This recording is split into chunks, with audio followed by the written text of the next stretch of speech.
Bom dia a todos. Boa tarde, né, para quem está assistindo à tarde, boa noite para quem está assistindo à noite. Sejam muito bem-vindos. A nossa aulinha de hoje é sobre as patologias do sistema nervoso, a parte 2. A gente tem a parte 1 aqui mesmo no canal. Nós temos a parte 1 das patologias do sistema nervoso, né, e que fala do AVC, né, e aqui a gente vai falar a parte 2, tá bom? Que é a continuidade e a finalização. Vai faltar pouquinhas disciplinas, pouquinhas patologias que a gente vê comumente, né, na área da saúde. E a gente vai fazer a abordagem, como sempre, dos cuidados de enfermagem, do tratamento, tá? Então, vou apresentar aqui alguns slides para vocês.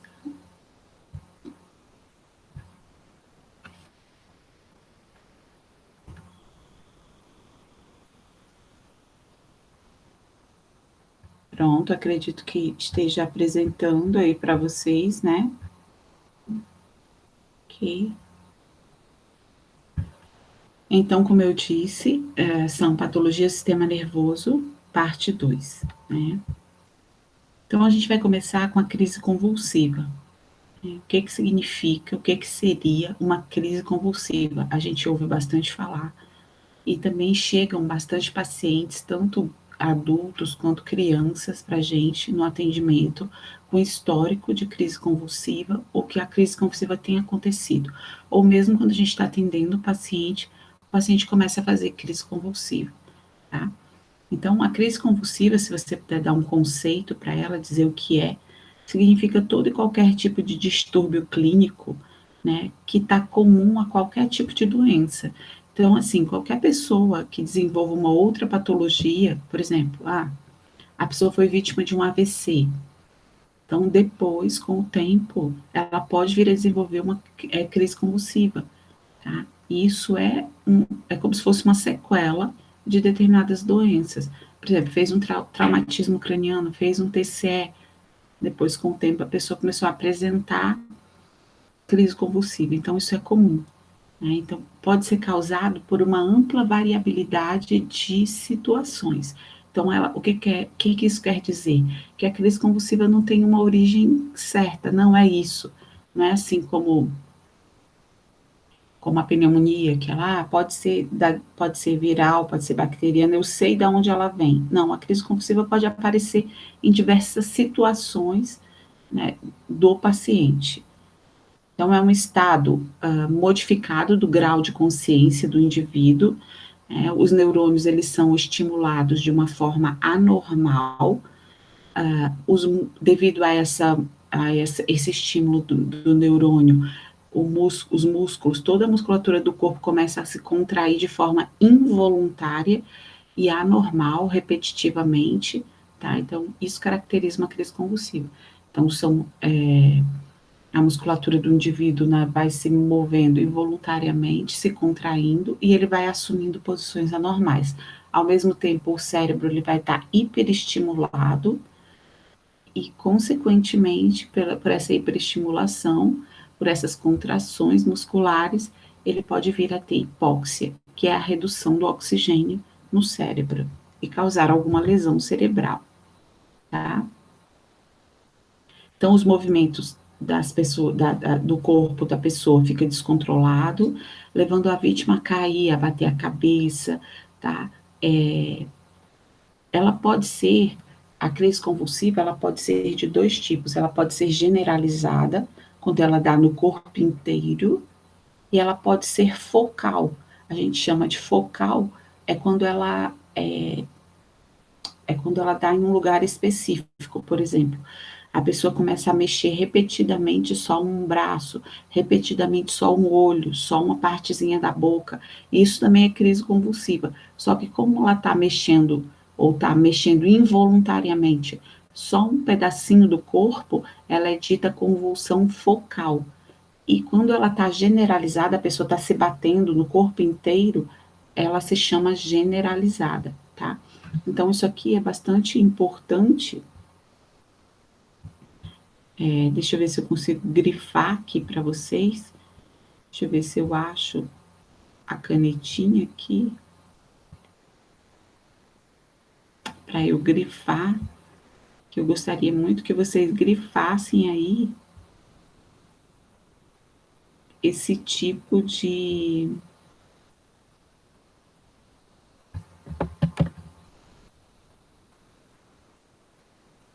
ah,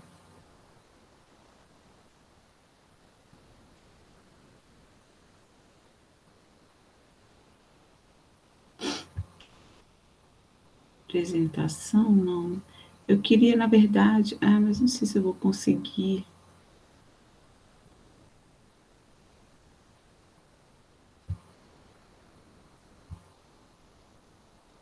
Não sei onde é que eu acho a canetinha. Eu queria uma canetinha, sabe? Ai, que pena.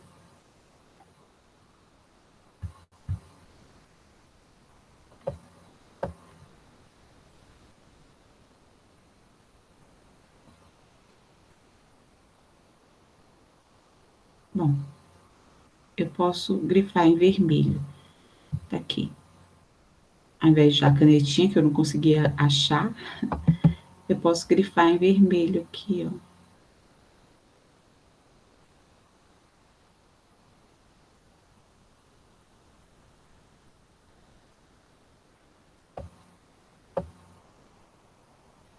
Tá? Então, a crise convulsiva ela pode ser de dois tipos: generalizada ou focal. Generalizada quando dá no corpo inteiro, e focal quando dá em um lugar específico, né? Fica mexendo só um lugarzinho do corpo. Então, sempre que você vê um paciente que está fazendo, puxando só um lado assim da boca, puxando só um lado do olho, um lado do corpo, pode ser uma crise convulsiva, tá? A, a etiologia. Etiologia de uma coisa é da onde que ela vem, né? Como eu falei para vocês, ela tem uma origem desconhecida. Então, ela pode vir devido a reações alérgicas, a substâncias químicas. Depois que a pessoa teve uma reação alérgica, pode começar a fazer uma crise convulsiva, overdose de drogas, né? A pessoa tomou muita droga e depois a sequela, né? A consequência, a complicação são crises convulsivas. Medicamentos, alimentar, traumas em geral, tá? Como um TCE, como eu falei para vocês, bateu o crânio, começou a convulsionar, e depois dali pode continuar convulsionando de vez em quando, fazendo crises epilépticas, tá? E, em sua maioria, a causa da crise convulsiva costuma ser uma desordem na atividade elétrica do cérebro, né? O cérebro, ele se desordena, tá? Mas a causa realmente é desconhecida. Os sintomas que a pessoa tem é fraqueza muscular. Antes da crise convulsiva, ela se sente fraca, ela sabe, tanto é que as pessoas que têm crise convulsiva, elas sabem que vão ter a crise. Por quê? Porque elas falam para você, olha, eu acho que eu vou ter uma crise. Aí já dá para você se preparar, porque ela começa a ter uma fraqueza muscular, tá? O trismo é um enrijecimento da mandíbula, ela vai travar o dente. O termo técnico para travar dente na saúde é trismo, tá? Então, ela vai fazer esse fechar a mandíbula, tanto é que, por isso que você é contraindicado na ajuda a esse paciente, você colocar a mão na boca, porque senão ela vai fechar e vai morder você, vai fechar com a sua mão lá dentro, tá? Cialorreia, que é uma produção excessiva de saliva, e como ela não vai estar engolindo, né, corre o risco dessa pessoa broncoaspirar. Por isso que um dos cuidados é a gente lateralizar a cabeça da vítima, colocar a cabeça do lado, segurar enquanto ela está tendo a crise convulsiva. Se a pessoa estiver de pé, pode ser que ela caia, isso é a queda da própria altura, podendo levar a um traumatismo craniano, a alguma fratura, tá? Então, são sintomas que ela vai apresentar durante essa crise convulsiva, mas que ela pode levar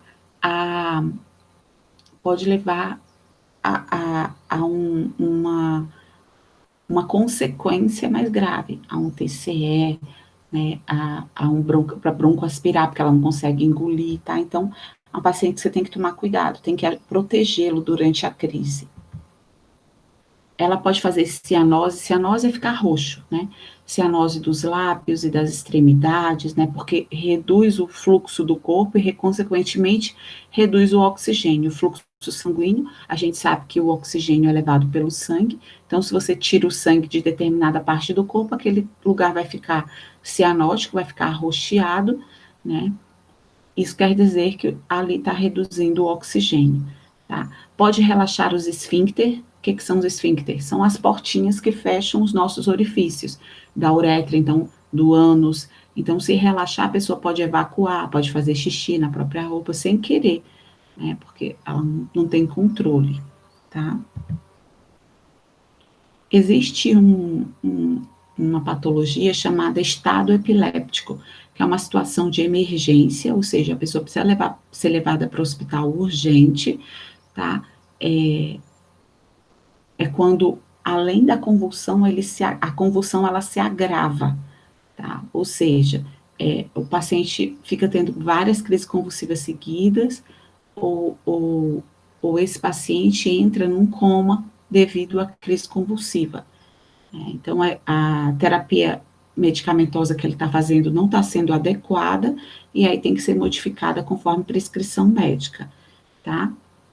Então, o estado epiléptico é um agravamento da epilepsia, do quadro de epilepsia, gerando convulsões que podem durar 10 minutos ou mais, e aí podendo levar a uma lesão cerebral grave pela ausência de oxigênio no cérebro.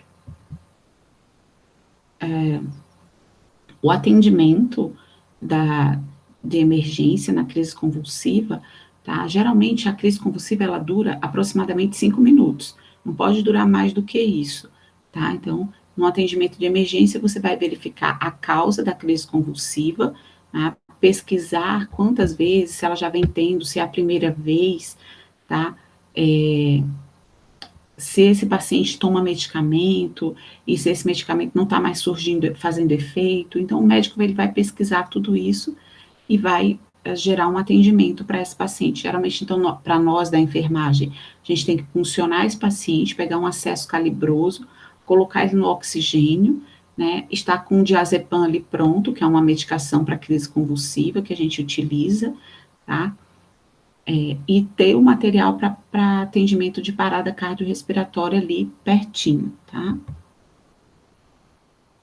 Aqui tem, então, o passo a passo. Ligar para o SAMU, né, se essa pessoa tem crise convulsiva, segurar, né, o corpo dessa pessoa, segurar a cabeça, principalmente, lateralizar essa cabeça, alguém vai ligar para o SAMU, tá? Ver se a pessoa, quando chegar lá no hospital, o médico vai pesquisar e a gente também, se a pessoa esqueceu de tomar a medicação, ou se essa medicação não está mais fazendo efeito, manter as vias aéreas pérvias, ou seja, o que é isso? Manter as vias aéreas livres, tá? Lateralizar a cabeça para a secreção não obstruir, colocar no oxigênio, tá? Posicionar ela em decúbito lateral para evitar que ela broncoaspire, tá? Depois que passar a crise, tranquilizar a vítima, tá? Retirar e afastar qualquer objeto que possa machucar essa vítima, enquanto ela está tendo a crise convulsiva.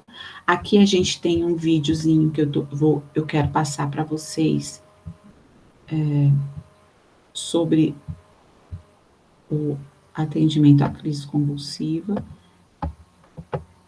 Eu vou colocar aqui e vou passar para vocês, tá?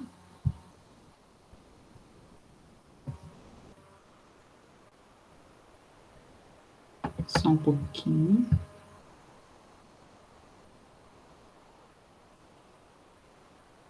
Para quem sempre se cuida e nunca abre mão de uma boa economia, Magot. Só um pouquinho. Já vou apresentar aqui.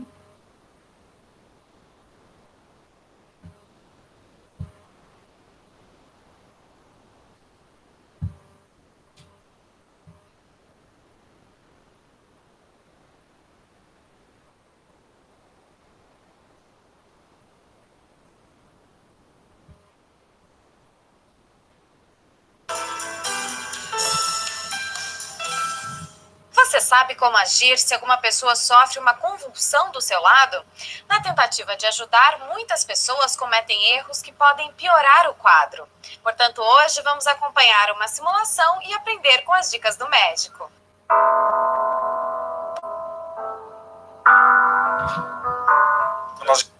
Ó, você viu que ele tinha uma crise convulsiva focal, ele estava mexendo só, não sei se vocês viram aqui, ó. Ó, observa esse paciente aqui, ele está tendo uma crise convulsiva só com o braço, focal. Nós encontramos o André, que estava nas suas atividades habituais e subitamente iniciou uma crise convulsiva, uma crise epilética, caracterizada pela rigidez muscular e pelos abalos musculares. Essas convulsões acontecem quando o cérebro tem atividades elétricas desorganizadas.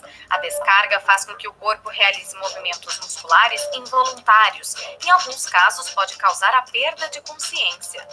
Primeira medida, protegê-lo. Então, nós vamos tirar os objetos e pessoas que estejam ao redor e vamos levá-lo ao solo para evitar um trauma ou um acidente, sempre protegendo a nuca. Percebemos que a crise já está cessando, mas a segunda coisa para protegê-lo é evitar a aspiração.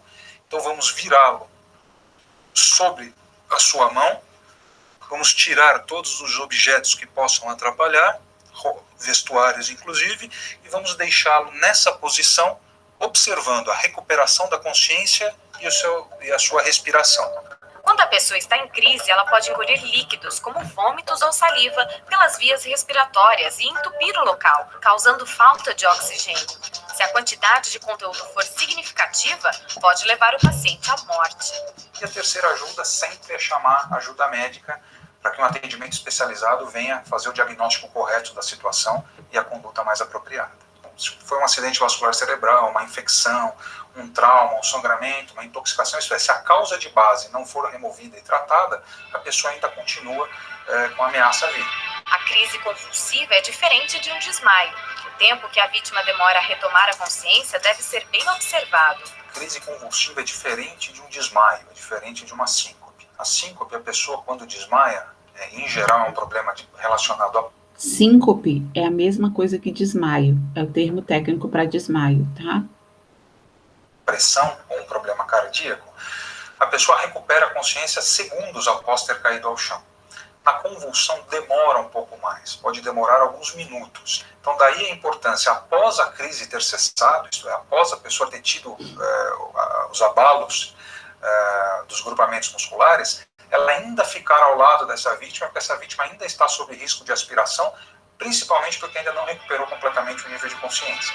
Na tentativa de ajudar, muitos erros são cometidos. Por isso, lembre-se, não tente conter os abalos, não dê medicamentos e não coloque a sua mão na boca da vítima. Às vezes a pessoa tem a boa intenção de querer evitar o engasgamento com a própria língua, etc. Isso não deve ser feito durante a crise.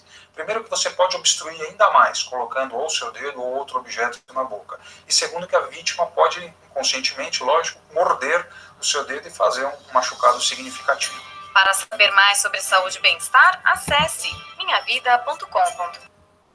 Aqui é só para que vocês tenham uma ideia, né, daquilo que eu falei para vocês. Então, basicamente, qual é a nossa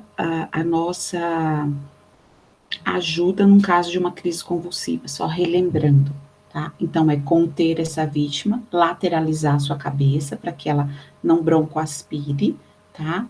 Aguardar essa pessoa voltar, lembrando que ela vai demorar um pouquinho, porque depois da crise, geralmente, eles dormem. Mas, enquanto isso, alguém pode estar chamando o SAMU, né, para levar esse paciente, porque tem que tratar, não pode ficar tendo crise convulsiva. E quando chegar lá no hospital, colocar no oxigênio, puncionar, colocar esse paciente na veia, né, e aguardar as orientações médicas do tratamento, tá bom? Outra coisa que a gente vê bastante é paciente chegar devido a vertigens e desmaios, tá? Vertigens e desmaio, ou seja, vertigem é aquilo que você ficou meio tonta, escureceu a vista e tal, e desmaiar é aquilo que eu falei, é a síncope, né? Perder os sentidos, perder a consciência, tá? Então, um indivíduo que tem tontura, a sensação de que tudo está girando ao seu redor, né? ele pode cair, desequilibrar, né? E ter essa vertigem, tá? Já o desmaio, que é conhecido como, vou até grifar aqui, ó, o desmaio, ele é conhecido como lipotímia ou síncope, tá? É a mesma coisa, desmaio, lipotímia ou síncope. São termos técnicos que é utilizado. Então, quando você vê, o paciente foi vítima o paciente fez uma lipotímia, isso quer dizer que ele desmaiou, tá? Então, é uma emergência clínica desencadeada por uma perda breve e repentina do estado de consciência, o paciente fica inconsciente, tá? E essa perda de consciência não foi causada por uma batida na cabeça, não. Ela foi causada simplesmente que a pessoa teve um desmaio, escureceu tudo, fez uma hipóxia, né? Faltou oxigênio no cérebro, e essa pessoa desmaiou. As causas das vertigens, dos desmaios, são às vezes quando você vai levantar, por exemplo, quando você fica muito tempo deitada e você levanta de uma vez, você sente tudo escurecer. Por quê? Porque seu cérebro estava ali acostumado, né, a ficar naquele plano, passou horas deitado naquela parte horizontal. Então, quando você for levantar, antes de você levantar da cama, o neurologista, ele sempre orienta, isso é uma coisa que a gente pode orientar, a respirar profundamente para oxigenar seu cérebro. E só então depois você levantar, tá? Hipotensão postural, às vezes a pessoa está em pé, né, faz uma queda da pressão e aí desmaia. Mudanças bruscas da pressão atmosférica, você vai para um lugar acima do nível do mar, né, mais alto, e aí pode desmaiar. Pessoas que ficam em locais muito aglomerados, cheios de gente, quente, abafado, começa a faltar oxigênio e a pessoa desmaia. Pessoas que estão em alturas elevadas, pessoas que fazem uma queda da glicose, fazem hipoglicemia, né? Estão em jejum, não comeram, aí a falta da glicose leva a um desmaio. Pessoas com fadiga muscular ou que tiveram grandes hemorragias, pessoas que infartaram, tiveram infarto agudo do miocárdio, também podem desmaiar, tá? No atendimento de emergência, vai ser verificado o grau de consciência, se a pessoa não está realmente consciente, né? Ligar para o SAMU, tá? Verificar se as vias aéreas estão desobstruídas. Como é que eu vou saber disso? É só olhar para o paciente e ver se ele está respirando e se ele não está ficando roxo. Se ela não estiver ficando roxa, ótimo, ela está respirando normalmente, tá? Caso ela se encontre deitada de costas, você pode levantar as pernas dela, colocar uma cadeira e levantar. Por quê? Porque o sangue das pernas vem para o cérebro, né, vem para o resto do corpo, para melhorar essa oxigenação, afrouxar a roupa dessa vítima, tá, para melhorar, para deixar com que o tórax se expanda, tá, fique próximo a ela, para conversar com ela, fazendo perguntas caso ela venha a acordar. E existe uma outra doença, né, saindo da vertigem do desmaio, que é uma doença também neurológica, que é a doença de Parkinson. Então, ela é causada pela degeneração das células nervosas, né, degeneração dos neurônios, tá, numa região do cérebro que tem a substância cinza, negra, né. Essa doença, na verdade, as nossas células nervosas, elas produzem uma substância chamada dopamina, né, que controla os movimentos do nosso corpo. A pessoa que tem Parkinson, ela tem a ausência da produção de dopamina. Então, como ela não tem, o corpo dela, as células dela não está produzindo a dopamina, o corpo dela começa a fazer movimentos involuntários, ter aqueles tremores, tá? Então, o mal de Parkinson, ele voltando, só para vocês entenderem, o mal de Parkinson acontece devido a uma degeneração, né, a uma destruição das células nervosas, e, consequentemente, uma ausência de produção da dopamina, que é uma substância que controla os movimentos do nosso corpo, tá? Então, aí a pessoa começa a ter movimentos involuntários. O diagnóstico dessa doença é feita com base na história do paciente. Então, geralmente o médico vai buscar o histórico clínico dele, fazer o exame neurológico, tá? Não existe nenhum teste. Vai fazer uma ultrassom para saber, uma tomografia. Não existe. nenhum teste para prevenir, tá? Apenas se sabe que ela é uma doença que ela tem um cunho hereditário. Se você tem pessoas que têm Parkinson na sua família, então você corre o risco de vir a desenvolver, tá? Os sintomas os tremores vão aumentando gradualmente, a pessoa vai tendo mais lentidão para fazer as coisas, né, que é o maior problema. Ela não consegue levantar nem os pés para caminhar, tá? A postura fica inclinada para frente, tem uma rigidez muscular, né? A fala fica comprometida, tem dificuldade para engolir, ela fica deprimida por causa da situação dela, tem dores, tem tonturas, não consegue dormir direito, tem problemas respiratórios, urinários, tá? Então, começa a afetar várias partes do corpo. Algumas curiosidades eu trouxe aqui para vocês, que os tremores do Parkinson, né, aquele tremor assim, afeta os dedos, os dedos ou as mãos, né, mas também pode afetar o queixo, a cabeça, os pés, pode ocorrer num lado do corpo só e depois nos dois lados, tá? Pode ser mais intenso num lado do corpo. O tremor, ele ocorre mesmo quando a pessoa não está fazendo nada. Ela pode não estar fazendo nada, mas acontece o tremor, tá? E as razões são desconhecidas. Quando a pessoa fica nervosa, esse tremor fica mais intenso, mas quando ela está relaxada, ele pode até desaparecer, tá? A gente nota mais o tremor quando a pessoa segura algum objeto, tá? E eles desaparecem durante o sono, porque a pessoa fica relaxada, o tremor acaba desaparecendo, tá? Uma das coisas que os familiares eles percebem rapidamente é que o doente demora mais tempo a fazer coisas que antes ele fazia rapidamente, como banhar-se, como se vestir sozinho, cozinhar, escrever, tá? O tamanho da letra vai ficando pequenininha porque a pessoa não consegue fazer aquele movimento amplo, né, de tornar a letra maior, tá? A doença, ela evolui de forma variável, ou seja, tem pessoas que evoluem rapidamente e tem pessoas que evoluem mais lentamente, vai depender do paciente, tá? Mas geralmente ela evolui mais lentamente, tá?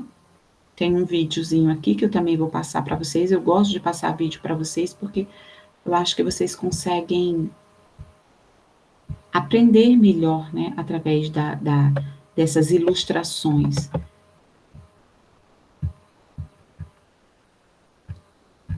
Esse videozinho sobre Parkinson.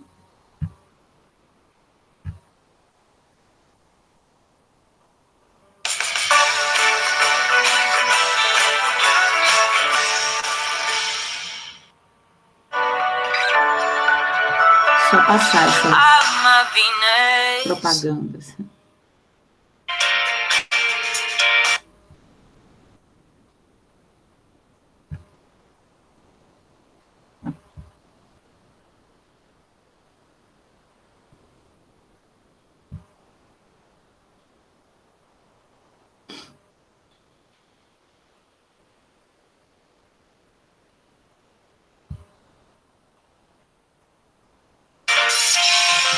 Então, como a pessoa desenvolve, até hoje é uma pergunta sem uma resposta definitiva. Nós temos várias pistas, temos vários indícios de como ela se desenvolve. Provavelmente, as pessoas têm uma certa predisposição genética e com essa predisposição genética, junto com a interação com o meio ambiente, especialmente com os alimentos e com as bactérias do tubo digestivo, a pessoa vai ter uma alteração numa molécula que é natural do corpo, que chama-se alfa-sinucleína. A alfa-sinucleína, vamos supor, ela deveria ter uma forma assim, por exemplo, que seria uma forma correta na qual ela funciona no corpo. Já a pessoa que chega a desenvolver a doença, a alfa-sinucleína dela fica alterada. E essa alfa-sinucleína alterada, ela pode chegar em outra alfa-sinucleína normal e alterar elas, e ficam duas assim. E essas duas vão em outras alfa-sinucleína e vão alterando. E, dessa forma, elas começam a ter alfa-sinucleína alterada nos neurônios do tubo digestivo, que acabam subindo as alfa-sinucleínas alteradas pelo tubo digestivo, depois pelo nervo vago, chegam no tronco cerebral, chegando no tronco cerebral, começa depois a esparramar para o cérebro e para o corpo como um todo. Como vai desenvolver ou por que vai desenvolver, a gente não consegue determinar todos os fatores ainda. A gente sabe que pessoas que têm mais pessoas na família pode ter essa predisposição genética, mas também vai estar relacionado com a alimentação, com os hábitos das pessoas e uma série de outras coisas que a gente ainda não consegue mensurar claramente. Para prevenir, existem formas de prevenção da doença de Parkinson. A gente sabe, através dos estudos, que as pessoas que têm atividades físicas regulares têm menor chance de desenvolver Parkinson. Pessoas que têm o hábito de tomar café têm menor chance de desenvolver Parkinson. As pessoas que têm o ácido úrico elevado também têm menor chance de desenvolver Parkinson. E também, até parece contraditório, mas as pessoas que fumam também têm menor chance de desenvolver Parkinson. Mas não é pelo cigarro, é pela nicotina. E provavelmente teremos estudos mostrando que adesivos de nicotina ajudam a diminuir a chance da pessoa desenvolver Parkinson. Provavelmente teremos também estudos para ver a respeito da flora intestinal, da flora bacteriana das pessoas, que existem floras bacterianas que dão maior probabilidade da pessoa desenvolver Parkinson e outras que dão menos.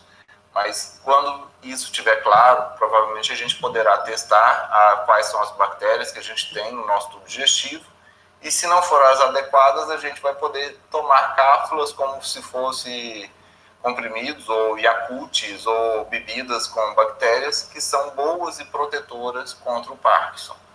E até mesmo num futuro próximo, talvez a gente tenha medicamentos que possam já evitar que a pessoa desenvolva a doença ou evitar que ela progrida a doença, desde que seja feito o diagnóstico precocemente. Ou seja, é uma doença que ainda permanece em estudo. A sua cura, né, a sua prevenção ainda permanece em estudo, tá?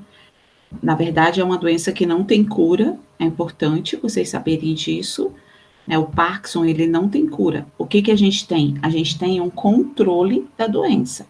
Então, a pessoa toma medicamento para evitar que ela evolua, mas, na verdade, não há uma cura. Não existe ainda uma cura, tá?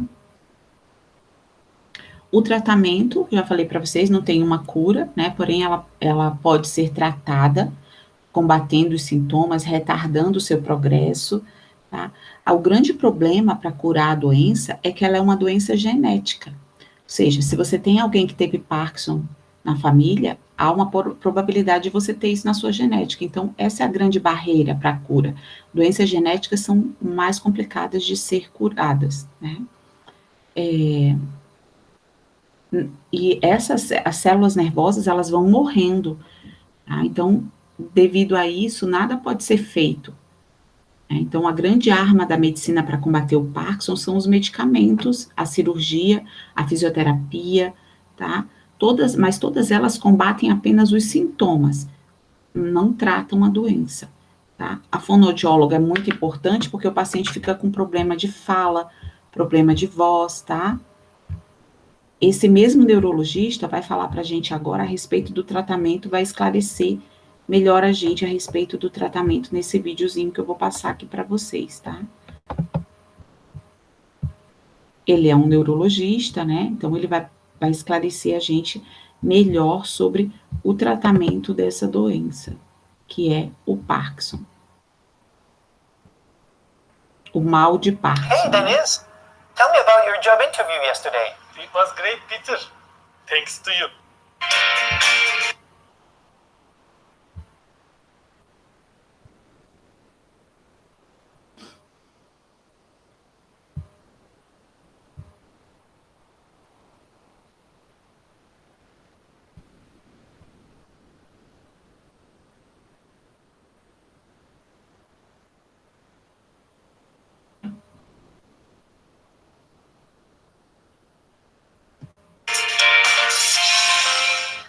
opções terapêuticas para Parkinson são várias. Não existe cura ainda, verdade. E nem sequer algum medicamento que vá modificar de forma muito significativa o curso da doença. Mas podemos ofertar para o paciente medicamentos que aumente o nível de dopamina no cérebro, ou então que faça o papel da dopamina, já que é uma doença que tipicamente que cursa com baixa quantidade de dopamina no cérebro. A gente ofertando a dopamina, os pacientes voltam a movimentar, a mexer, a falar, a andar e tudo. Como, por exemplo, a levodopa-benzerazida, que é o Prolopa, o pramipexol, ou a rotigotina, que é o Neupro, ou vários outros medicamentos que o objetivo é dar o Prolopa, a levodopa ou um agonista do receptor de dopamina. Existem vários outros, em formas, quantidades, apresentações. Também existem medicamentos que atuam sobre alguns aspectos da doença de Parkinson e efeitos das drogas da doença de Parkinson, que aumenta mais ainda o arsenal terapêutico, como a amantadina, o entacapone, por aí vai.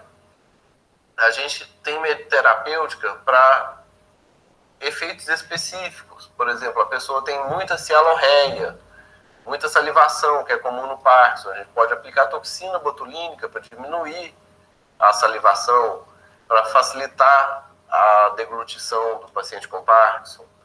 O paciente com Parkinson está tendo muita rigidez, está travado. A gente pode aplicar toxina botulínica para ajudar a soltar também um pouco os braços, os movimentos.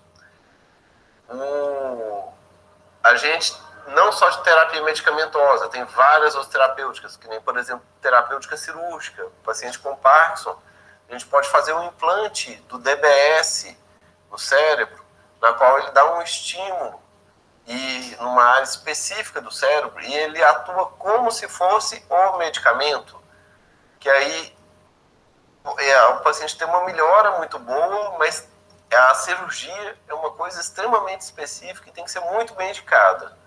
E tem a situação, ela não é para todo o paciente que tem Parkinson que imediatamente tem que fazer a cirurgia, ou que pode fazer a cirurgia. O paciente que pode fazer a cirurgia é muito específico e tem um momento indicado. Não só a cirurgia, tem a terapia física também, a fisioterapia, a atividade física com objetivos, que saiu um estudo longo, prospectivo, gastaram muitos anos observando as pessoas fazendo atividade física e vários tipos de atividade, e viram que a atividade física com objetivos que a pessoa faça pelo menos 2 vezes na semana, alguma atividade física que tem objetivos progressivos, que nem musculação, que progressivamente vai subindo os pesos, ou um pilates que progressivamente vai aumentando a dificuldade, isso ajuda a diminuir a velocidade de progressão do Parkinson, além de manter melhora do equilíbrio, do controle do corpo, da força, do tônus muscular, que a pessoa perde massa muscular. A fonoaudiologia, que é igual remédio. O paciente com Parkinson ele tem que treinar os exercícios de fonoaudiologia todos os dias para melhorar a deglutição, para não engasgar, para ter uma voz mais firme, uma voz mais forte. A nutrição, que é super importante, a alimentação do paciente com Parkinson, em vários aspectos, para tanto da motilidade do intestino, para ter um intestino que funcione melhor, como para ter os nutrientes, para ajudar os neurônios a não estar morrendo de qualquer coisa.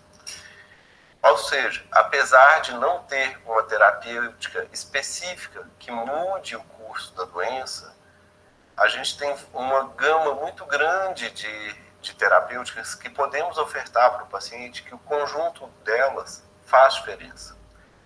E a gente pode ter expectativas boas que nos próximos anos vão vir terapêuticas de peptídeos que quebram a sinucleína, que é a proteína que causa a doença do Parkinson, anticorpos antisinucleína, seja de vacina ou seja de anticorpos monoclonais produzidos e injetados.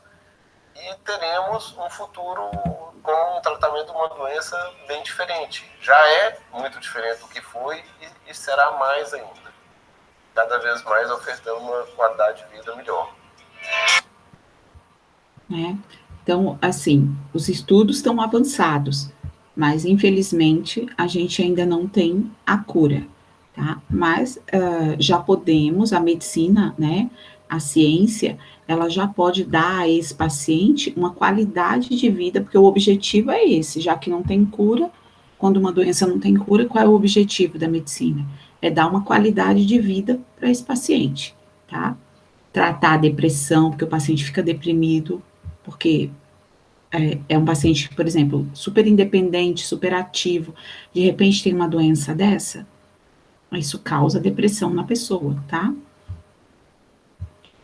Uma outra doença que às vezes as pessoas confundem, né, porque às vezes elas vêm juntas, que é a doença de Alzheimer.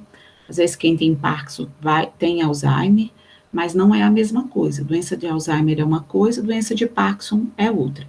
Apesar de também ser uma doença que é neurodegenerativa, ou seja, também destrói as células nervosas, tá?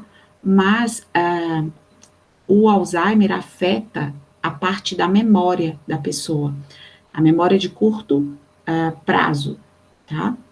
Ela vai deteriorando essa parte cognitiva, essa parte de lembranças, tá? Então, a pessoa esquece as coisas mais recentes e começa a se lembrar de coisas muito antigas, de quando tinha 2 anos, 3 anos, né? Essa é a doença do Alzheimer, que eu acho uma doença mais, na minha opinião, como profissional, eu acho uma doença mais, que abala mais o paciente, né? Ou seja, começa a destruir aquilo que a gente tem de mais caro, mais triste, mais dolorosa, destrói aquilo que nós temos de maior, que é o que fica na gente, que são as nossas lembranças, né? A causa do Alzheimer ainda é desconhecida, mas acredita-se também que ela tem uma parte genética, assim como o Parkinson. Ela é uma demência, né? Então, às vezes, se você não levar a pessoa para um médico especializado, pode acontecer de ser confundida com demência. Tá envelhecendo, tá demente, e na verdade é o Parkinson, tá?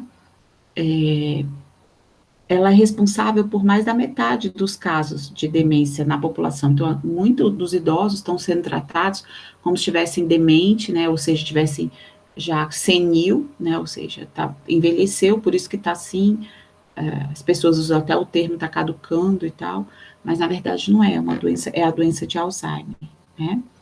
O Alzheimer, ele tem 4 estágios, 4 fases, tá? Tem a fase 1, que é quando a doença começa, a pessoa altera a personalidade, a parte visual, tá? A parte 2, que é a forma moderada, ela já tem dificuldade para falar, tem dificuldade para realizar tarefas simples, tá? Tem agitação, tem insônia. A fase 3, que já é uma forma mais grave, né? Então, ela não faz nenhuma tarefa diária, tem incontinência urinária, fecal, tem dificuldade para comer, tá? A parte motora também do corpo não responde mais, geralmente esse paciente não deambula, não anda mais. E a fase 4, que é a fase terminal, o paciente fica restrito ao leito, não fala, não deglute, né, tem infecções diretas, e já é a fase final da doença, tá? Depois que a pessoa é diagnosticada, geralmente há uma sobrevida de 8 a 10 anos do Alzheimer, tá? Pelo menos é o que diz os estudos. É uma doença que evolui de forma lenta, mas que não é reversível, também não tem cura, tá? É muito importante lembrar que nos casos mais graves do Alzheimer, a pessoa perde a capacidade de fazer tarefas simples, tá? E ela fica completamente dependente. Quando a pessoa é diagnosticada com Alzheimer e que ela conhece como é que a doença vai evoluir, isso causa na pessoa um desespero, porque ela sabe que vai evoluir, vai virar uma pessoa dependente, tá? Então, ela pode ficar deprimida, ansiosa, apática, né, não tem vontade para nada, e esses pacientes têm um alto índice de suicídio. Então, é um paciente que a gente tem que tomar cuidado. Os primeiros sintomas do Alzheimer, ou do mal de Alzheimer, é a perda da memória. Se a gente vem perdendo memória e tal, com a progressão da doença vão aparecendo sintomas como irritabilidade, falha na linguagem, perde a capacidade de se orientar, não sabe onde é que está, que época que está, que ano que está, tá? Repete a mesma pergunta várias vezes, tem dificuldade para dirigir automóveis, para encontrar os caminhos de casa. Então, é um paciente que você precisa, se você está com ele em casa, precisa ter uma pessoa direto do lado dele, tá? Tem dificuldade para falar, fica achando que tem suspeita de tudo injustificadamente, fica agressivo, interpreta errado as coisas, tá? Tem a tendência a se isolar, tá? Tem dificuldade para pensar, para acompanhar conversas, não consegue resolver as coisas do dia a dia, as coisas mais simples do dia a dia, ok? Então, é um paciente que fica completamente dependente, e é um paciente que, muitas vezes, às vezes você vai numa clínica dessa de repouso e você vê pacientes internados com Alzheimer, e às vezes a família interna não é porque é ruim, é interna porque é uma questão de segurança para esse paciente, sabe? A gente tem que tomar cuidado, às vezes, com as nossas avaliações. Começou a dar problema, então a família interna, não, é porque às vezes a mãe, o pai precisa trabalhar, e não tem como cuidar. E aquela pessoa não pode ficar em casa, mesmo com uma outra pessoa. Ninguém sabe se aquela pessoa vai cuidar acertadamente. Então, às vezes, coloca lá, mas para que a pessoa tenha um cuidado mais específico e esteja segura, não deixe o gás ligado, não deixe o fogo, não deixe a porta aberta, não desapareça e não saiba mais voltar, tá? Então, são questões bastante complicadas. Eu tenho um médico amigo meu que a mãe dele tem Alzheimer e ele coloca ela na casa de repouso, só que em regime de creche. Ele vai trabalhar, ela fica o dia todo lá, e uma vez a gente estava conversando, ele me disse uma frase muito bonita, né? Ele fala que ela não lembra mais dele, mas ele lembra dela, por isso que ele cuida. A mãe dele, né, foi a pessoa que cuidou dele a vida inteira. Então, é uma doença muito dolorosa, uma doença que mexe, assim, com os sentimentos da gente. Né? Imagina um pai ou uma mãe não saber, não lembrar mais de você, né? A memória, ela vai sendo apagada, né? Geralmente, isso ocorre em pessoas mais velhas, mas cada vez mais também a gente tem pessoas que cada vez mais cedo vêm dando o diagnóstico, pelo menos fica naquela fase 1 da doença, tá? Uma coisa que vocês vão ver também ao longo do depoimento, né, dos profissionais, é que é necessário que a gente faça ao longo da vida da gente estímulo. Nosso cérebro, assim como o nosso músculo, ele precisa ser estimulado, precisa da sua academia. Qual é a academia do cérebro? É você ler, é você se informar. Então, fazer aquela palavra cruzada, né? A gente sempre ouve falar, a palavra cruzada é boa mesmo, porque você está malhando o seu cérebro. Ler bastante, né? Atividades intelectuais oferecem um estímulo maior cerebral e oferecem uma prevenção para a doença de Alzheimer. Então, quanto maior for a estimulação do cérebro, maior será o número de conexões, né? Que são os neurônios, tá? Então, uma maneira de retardar a doença é estimular a leitura, fazer palavra cruzada, diversificar ao longo da vida a parte cognitiva, a parte intelectual da pessoa.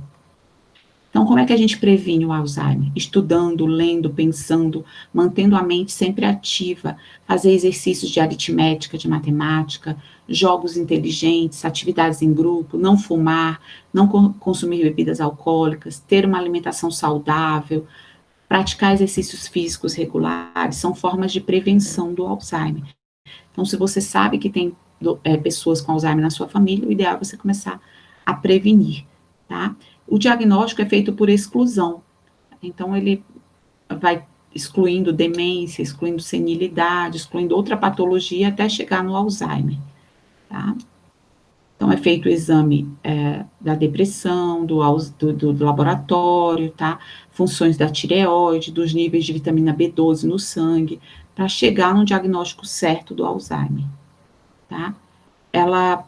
geralmente pode ser tratado por um psiquiatra, geriatra ou por um neurologista especialista em tratamento de doença de Alzheimer. Tá? O diagnóstico do Alzheimer em pacientes que apresentam problemas de memória vai depender da avaliação desse neurologista, da avaliação desse especialista, tá? Que ele vai juntar outros dados, como avaliação do estado mental, da linguagem, da memória, da percepção do tempo e do espaço, tá? Quanto mais precocemente você diagnostica a doença, o tratamento é adequado, é feito oportunamente, e alivia os sintomas, estabiliza a doença e retarda a progressão dela. Faz com que ela demore a progredir, tá? O tratamento é medicamentoso com rivastigmina, que é um adesivo, tá? Mas tem outros, né, que é a memantina, a galantamina, tá? Outras medicações que podem tratar essa doença. Tem um videozinho aqui que eu vou passar para vocês também, sobre o tratamento dessa doença, tá? As formas, né, os exemplos que a gente pode verificar aqui.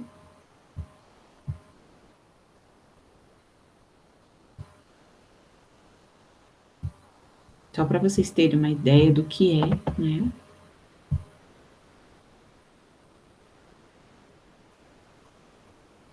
Mercado Livre. O carro que você quer, novo ou seminovo, está te esperando. Centrum tem uma fórmula completa que ajuda a melhorar a sua imunidade, energia e disposição. Sabe como pode ficar melhor?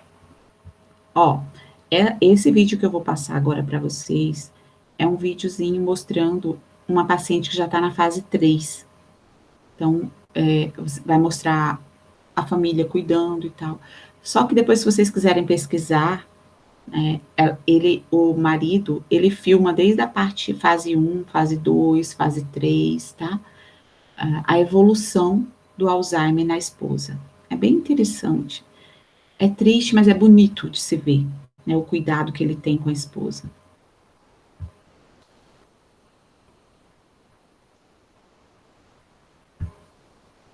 Os vídeos, eles se chamam assim, Cuidando de Maria, na fase grave, né?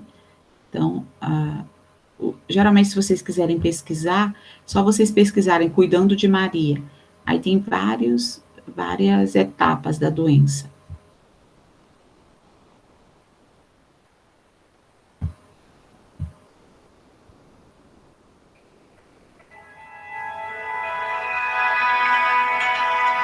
Nós vamos mostrar a rotina de Cuidando de Maria na terceira fase do Alzheimer, que é a fase grave da doença. Todas as manhãs e à noite eu falo para ela, adormecer dizendo que te amo e acordar com um beijo.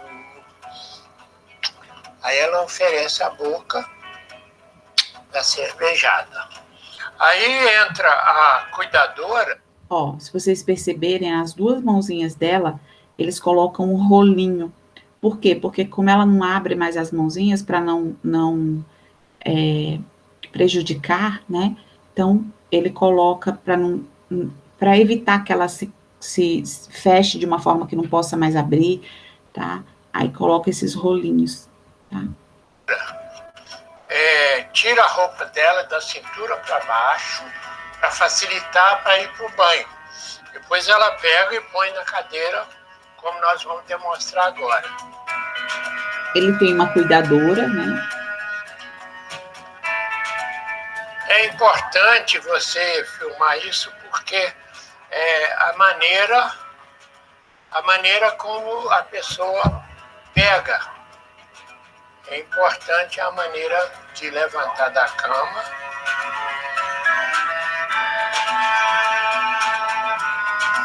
Isso.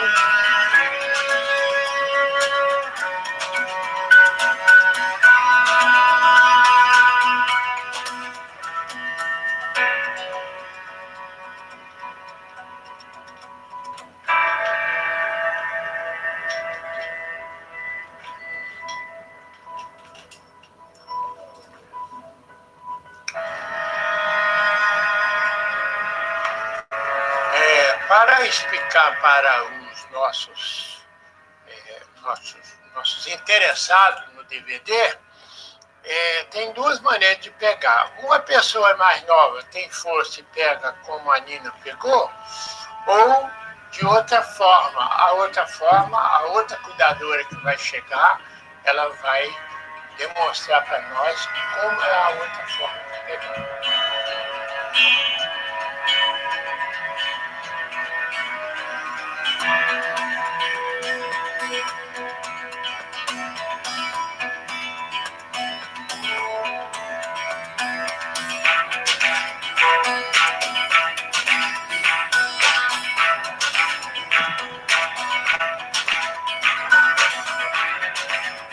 Agora a Maria vai para o banheiro, faz as suas necessidades fisiológicas, toma banho e vai para o café da manhã.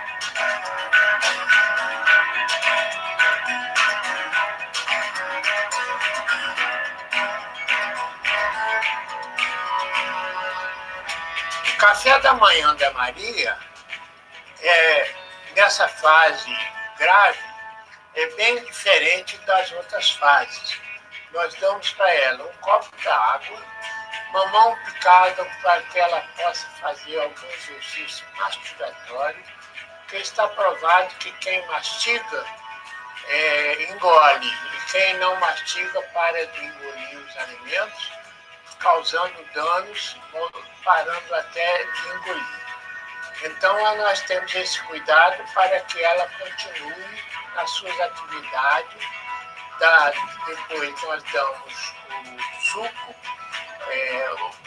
uma vitamina com frutas e, finalmente, um cafezinho, que ela sempre gostou de café.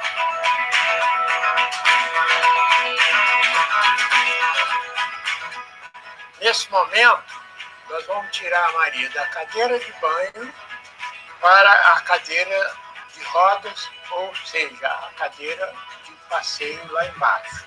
Você vê que tem aqui no vídeo toda a história dela, o casamento deles. Eu acho muito lindo esse marido, né? Ele tem um cuidado muito grande com ela. No Jardim dos Inocentes, a cuidadora pega da mesma maneira e a gente dá uma ajudinha aqui quando tem gente. Quando não tem, essa aqui faz sozinha. Por quê? Vou repetir. Quem tem força consegue pegar e botar direito. Quem não tem, precisa de alguém para ajudar. Nós estamos saindo agora para... Omite. Valor ao que é importante para você, por você. Você é pontual no trabalho, mas atrasa para ir ao banheiro. Conheça a Dulcolax. Passeio diário da Maria. Normalmente a gente faz 2 vezes por dia cada semana. E nós fazemos esse passeio lá no Jardim dos Inocentes ou apenas na praça. Além desse passeio que nós fazemos, a Maria 2 vezes por semana faz fisioterapia. A fisioterapeuta vem em casa atender a Maria.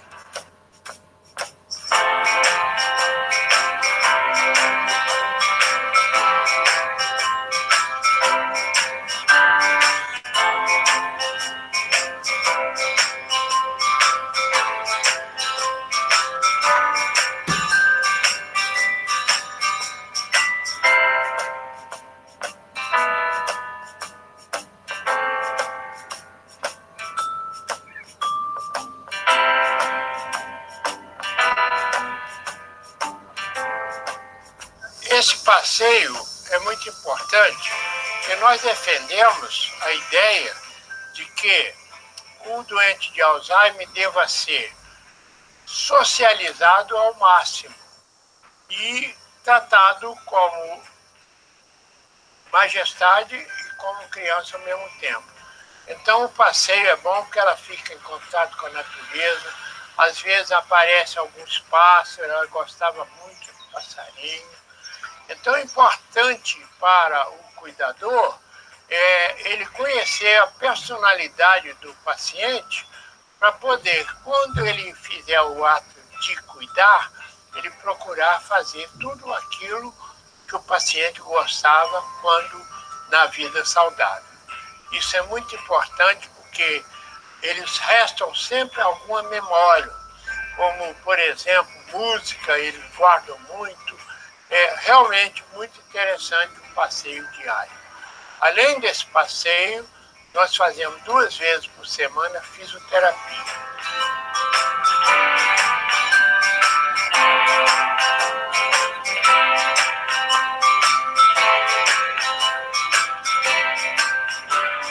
Nessa fase da doença, que é a terceira fase, a fase mais severa, o paciente não se alimenta a não ser da comida pastosa.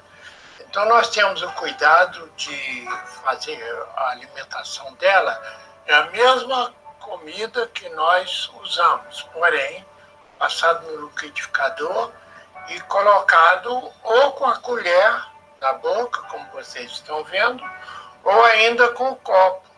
Muitas vezes ela pega melhor o copo do que a colher. A gente vai alternando e vai inventando cada vez a maneira que mais ela é adequada para essa alimentação.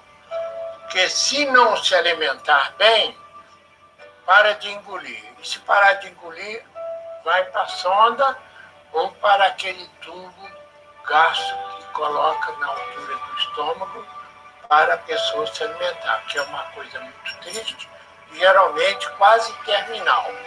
Porque poucas pessoas sobrevivem além de 6 meses a 1 ano com alimentação através do tubo gástrico.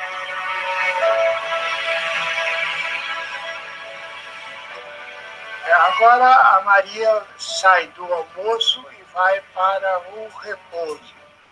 Esse repouso é importante porque ela descansa da posição da cadeira e normalmente ela reposa aqui por cerca de 2 horas, 2 horas e meia.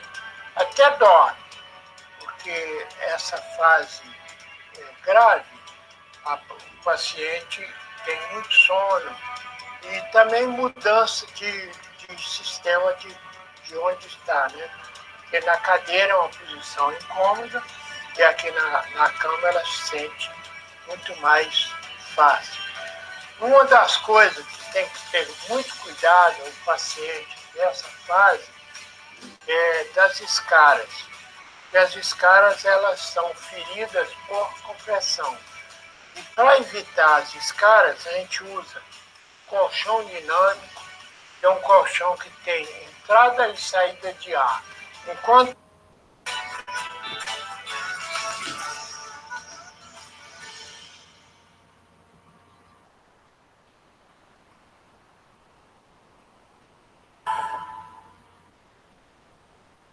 uma bolinha enche, a outra esvazia e vai massageando o corpo do paciente.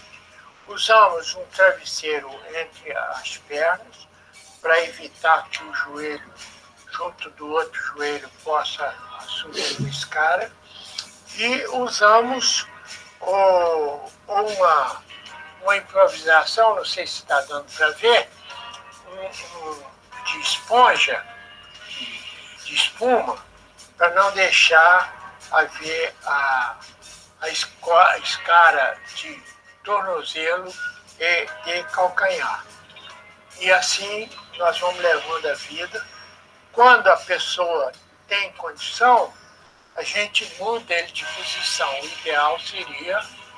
ideal seria mudá-la de posição a cada 2 horas. Mas se você muda de posição, o doente acorda. Isso durante a noite não é saudável você acordar o paciente. Então, como esse ato aqui é o ato de dormir após o almoço, nós fazemos a mesma coisa à noite, igual agora.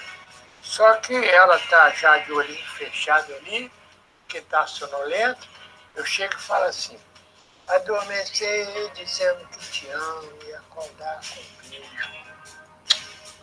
Durma em paz, gente. E assim nós encerramos a rotina diária da Maria, que eu chamo rotina como cuidar de Maria, porque qualquer Maria pode ser cuidada assim.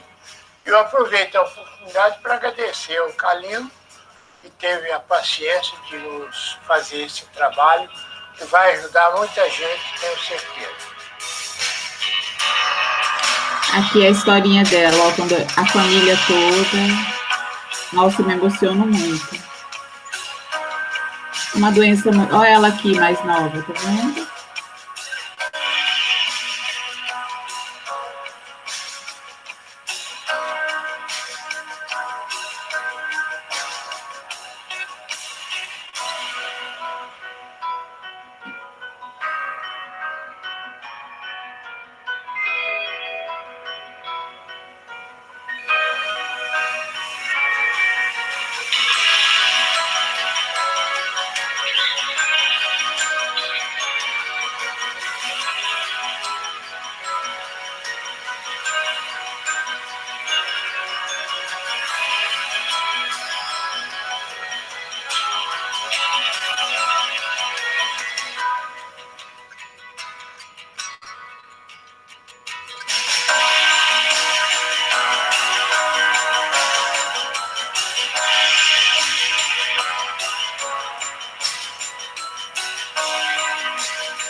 É lindo, né?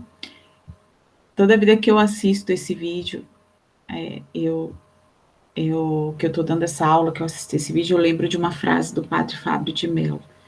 E é com essa frase que eu quero terminar a aula. Ele fala que, tem uma fala dele, que ele, numa das palestras dele, ele fala que o amor, ele é demonstrado quando a gente fica inútil.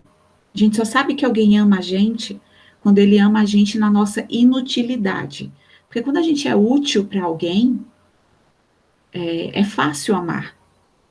Agora, quem amar você na sua inutilidade, quando você não for mais útil, então realmente essa pessoa lhe ama, de verdade. E que ele pede muito a Deus que além de ter alguém que coloque o Padre Fábio de Mello no sol, porque colocar no sol, todo mundo coloca. Mas lembrar de tirar do sol, lembrar que o Padre Fábio de Mello passou o tempo lá no sol, para tirar ele de lá, só vai lembrar quem ama. Então, vamos amar as pessoas mesmo quando elas não são mais úteis para nós. Então, nós da enfermagem, a gente tem essa missão. É uma profissão linda na sua missão, que é cuidar. O verbo que define a enfermagem é cuidar. E cuidar com amor, com carinho, com humanização. E é isso também que eu quero passar para vocês hoje. Tá bom? Qualquer dúvida, a gente pode conversar por e-mail ou pelo WhatsApp. E os meus alunos, a gente sempre tem uma aula depois daqui, né? Uma conversa. Tá bom? Um beijo grande, fiquem com Deus.